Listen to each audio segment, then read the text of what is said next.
Keadaan waktu malam di rumah untuk filem Malam Terlarang. Oh, tersangkut.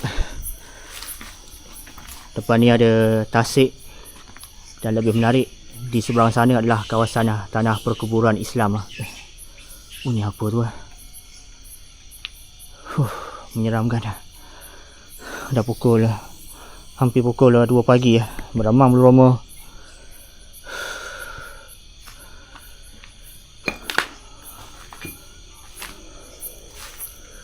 Ada lagi beberapa buah bilik